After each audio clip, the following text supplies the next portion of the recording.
সাগরের মাঝখানে এক পাহাড়, ওই পাহাড়ের উপরে বসে 500 বছর টানা আল্লাহর ইবাদত। দিনে আর রাতে একবার করে নিচে নামতেন। সেখানে আল্লাহ তাআলা পাথরের ভেতর থেকে তার জন্য মিঠা পানির ব্যবস্থা করে দিয়েছেন, আর একটা ডালিম গাছের ব্যবস্থা করে দিয়েছেন। সকালে নামলে একটা টসটসে ডালিম, রাতে নামলে টসটসে ডালিম। এগুলো খেয়ে খেয়ে 500 বছর সে আল্লাহর ইবাদত করেছে।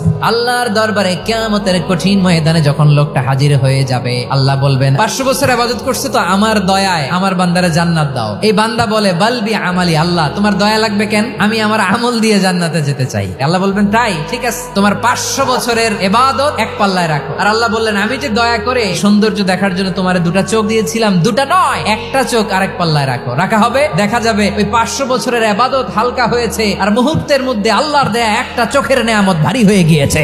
ফলাফল দেখো, হিসাব বলে তুমি এখন জাহান্নামে যাবা, যাও এবার জাহান্নামে যাও। এবার লোকটা কাচুমাচু করে বলে আল্লাহ এবার আমি বুঝতে পেরেছি তোমার দয়া ছাড়া দুনিয়ায় কেউ জান্নাতে যেতে পারবে না।